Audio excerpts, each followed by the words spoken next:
आमे समस्ते जीवन में एमिति किछि जिनस चाहि थाउ जहाँ आमको सफल एवं सुखी करिपारे, जेमिति कि धन, सुस्थ शरीर, भल जीवन साथी, नाम, ख्याति आदि। किंतु ए सबु किपरि पाई परिबा?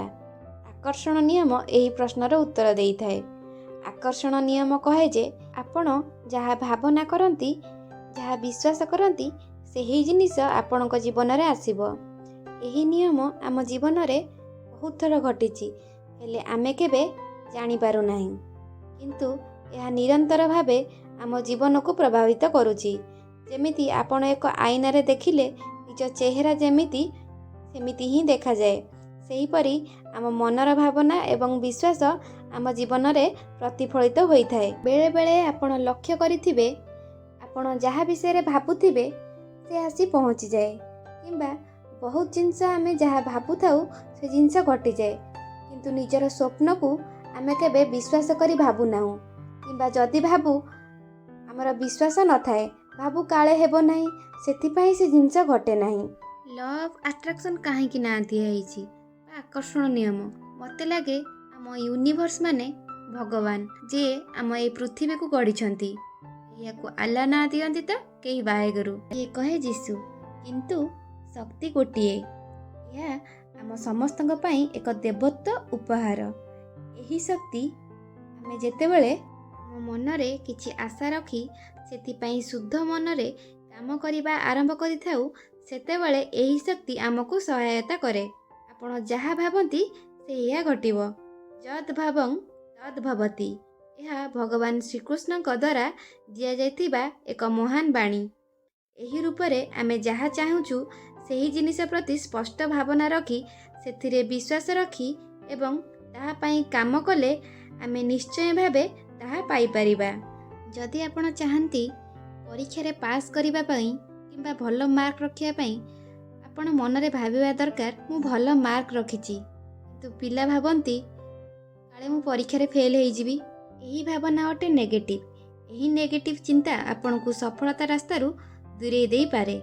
एठी आपण को नेगेटिव चिंता छाड़ी पॉजिटिव भावना करिबा निहाती आवश्यक। जदि आपण कहि पारंती मु परीक्षा रे 80% मार्क आनि परिबी, एहा आपण को आगो को घुंचाइबो।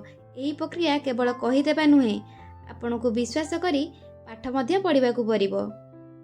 प्रथमे आपण स्पष्ट उद्देश्य रखंतु। आपण कोन चाहुचंती सेति स्पष्ट भावना एवं लक्ष्य रखंतु।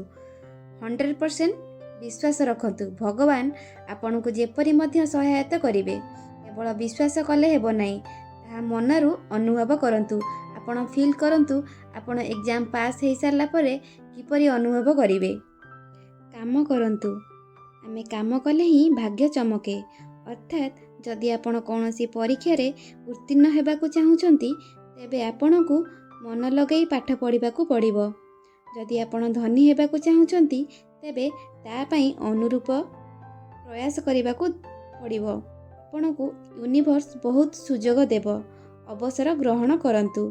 आपणक आगरे अनेक सुजोग आसीबो, सेगुडी को जानिबा एवं हाथ चढ़ा न करी अत्यंत दरकार भाबी आगेइबा दरकार। किछि प्रसिद्ध पुस्तक जेउथिरे एही नियम भल भाबरे लेखा जाइछि, जेमिति कि रोंडा वायनकर the secret book, doctor Joseph मुर्फेंक the power of your subconscious mind, Napoleon Hill का think and grow rich, rich dad poor dad. एमिति अनेक बही अछि एवं बहुत रियल एग्जाम्पल भी अछंती। आकर्षण नियम को उपयोग करी निज जीवन रे जेउ किछि चाहुछंती सेगुडी को प्राप्त करि परिबे। नियम आपण को असीम संभावना देई पारे। आपण या को विश्वास करंतु एवं निज जीवन रे प्रयोग करंतु। जदि आपण को ए वीडियोटी भल लागि थाए, मो चैनल माइंड मैजिक